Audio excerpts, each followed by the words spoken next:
सारिका जी ने जो सारिका न्यूज़ बनाया है, हम इसको इसकी बहुत बहुत बधाई देते हैं और हम आशा करते हैं कि अच्छी खबरें और अच्छा है उससे अपना जो है ना वो चलता रहे और अच्छी खबरें ही ये शहर में देते हैं। तो मैं शहर का नागरिक होने के नाते मैडम को बहुत बहुत बधाई देता हूँ। एक वीडियो आपने कहा कि भी मेरा तो पत्ता कट गया था, कर्मचारी भी चल रहे थे, तो ये राज क्या है, आप पब्लिक में बताते हो? राज नहीं है, मतलब पहली बार मैं देख रहा हूँ काफी लंबे अरसे से हाँ माननीय राहुल गांधी जी ने हाँ और कांग्रेस पार्टी की जो हमारी पालक में उन्होंने चौधरी भूपेंद्र सिंह हुड्डा का अनुरोध स्वीकार किया। हुड्डा साहब चाहते थे कि टिकटें मेरिट पे दे, सर्वे पे दे, जिसको लोग पसंद है, लेकिन यहाँ हालत इस तरह की पैदा हो गई थी कि बड़े बड़े गाँव इसमें आके बढ़ गए थे। तो उस वक्त मैं शाम को जब हमने देखा कि हमारी बात बढ़ने वाली नहीं है,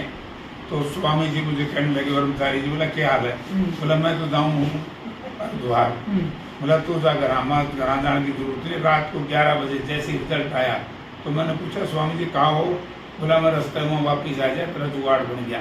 ये पहली बार इतना बढ़िया काम हुआ है। और कांग्रेस पार्टी को 25 तारीख को 12 बजे बीजेपी कहती थी कि कांग्रेस पार्टी के पास उम्मीदवार नहीं है, और 26 तारीख को सुबह 7 बजे चर्चा होगी कि अब कांग्रेस का कोई मुकाबला करने वाला नहीं है। ये पहला मौका है जब जनता ने चुनाव लड़ा और जो टिकटें बांटी गई, जिस तरीके से हुड्डा साहब ने इंटरेस्ट लेकर के मेरिट और सर्वे के आधार पर टिकट दी, तो उससे पूरे प्रदेश में हवा आज वही चल रही है। सर एक फीडबैक लिया था राहुल गांधी ने, उसमें उन्होंने एक साफ संकेत दिए कि पार्टी प्लेटफॉर्म पे बोले कोई, उससे बाहर जाकर ना बोले। हाँ, उसके बाद कुमारी शैलजा साइलेंट, सारे साइलेंट, कोई बोलेगा। संसद में जो संसद चली हुई है, जो नवनिर्वाचित सांसद हैं, वो लगातार अभिभाषण के बाद, राष्ट्रपति के अभिभाषण के बाद नीट पर चर्चा के लिए लगातार प्रयास कर रहे हैं, लेकिन उनकी बात बन नहीं रही। इसको लेकर हमारे साथ हिसार के नवनिर्वाचित सांसद हैं जेपी जी। जेपी जी नमस्कार।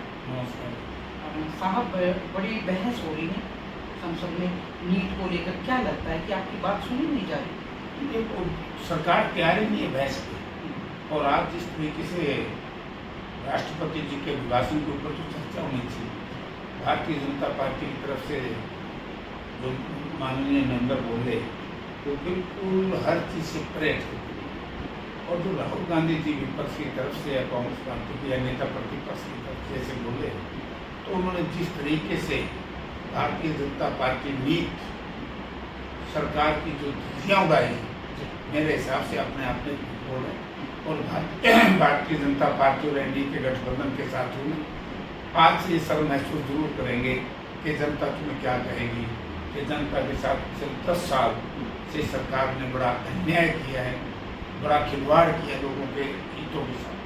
10 साल आपने लड़ाई लड़ी, आप एक मजबूत विपक्ष के तौर पर बैठ गए हैं, तो क्या लगता है विपक्ष और सत्ता पक्ष की इस बार किस तरह से भिड़ंत रहेगी? पिछले 10 साल और ये जो आने वाले, उसमें किस तरह की उम्मीद करें लोग? भिड़ंत की नहीं है। राहुल गांधी जी एनडीए लीडरों को पूछे तो वैसे तो उसी दिन से भयभीत थी एनडीए गवर्नमेंट, लेकिन जिस तरीके से आज राहुल जी ने एक एक इशू उठाया, तो उसको टर्न करने का बड़ा प्रयास किया, धर्म के नाम से जोड़ने का प्रयास किया, जो भारतीय जनता पार्टी के लोगों में झूठ बोलने की और एक किसी भी मामले को ट्विस्ट करने की जो एक इनमें हुनर है वो करने का प्रयास किया। लेकिन इंडिया गठबंधन के साथियों ने और कांग्रेस पार्टी के सभी माननीय सदस्यों ने बड़ी मुस्तैदी से इस मामले पर खड़े रहे, और राहुल जी की बात केंद्र सरकार ने सुननी पड़ी। लेकिन उन्होंने कहा था कि हम नीट के ऊपर बहस करेंगे माननीय रक्षा मंत्री राजनाथ सिंह जी, लेकिन लास्ट में उन्होंने मना कर दिया कि देखेंगे, करेंगे। ये जो थी संसद की बात, अब इसके बाद बारी आएगी सड़कों पर, क्योंकि 2 महीने के बाद विधानसभा चुनाव है, तो एक जीतने के बाद आप लोगों के बीच में जाएंगे, और विधानसभा में क्या लगेगा कि जिस तरह से 5 सीटें आएंगी, भाई अति उत्साहित है कांग्रेस, तो ये जोश और फोर्स देखिए, कांग्रेस पार्टी आज उत्साहित नहीं है, ये आप लोग गलत फहमी में। अच्छा, कांग्रेस पार्टी लंबे अरसे से, जब से आदरणीय राहुल गांधी जी ने इस देश में भारत जोड़ो यात्रा, न्याय यात्रा शुरू की, और हरियाणा प्रदेश में चौधरी भूपेंद्र सिंह हुड्डा के नेतृत्व में उदय भान जी की अध्यक्षता में विपक्ष आपके समक्ष शुरू किया और उसके बाद जनक्रोश रैलियां की और दीपेंद्र सिंह हुड्डा ने जिस तरीके से नौजवानों में एक जागृति पैदा की और नौजवानों की तरफ आकर्षित हुए, तो उसी का एक नतीजा था कि रिजल्ट तो थोड़ा सा कम रह गया। बस आपने कहा था 4 से लेकर 7-8 तक हम जीते और जीत भी गए। एक सीट में वैसे बाई डिफॉल्ट एक सीट वैसी रहेगी, आपको पता ही है क्या क्या कारण रहे हैं, वो कारण हम नहीं बताएंगे। पार्टी प्लेटफॉर्म पे इस पर चर्चा होगी कुछ हो जाएगी, चलते रहेगा। लेकिन कांग्रेस पार्टी की परफॉर्मेंस बहुत बढ़िया रही है और आगे भी बढ़िया रहेगी। बहुत बहुत शुक्रिया ये हमारे साथ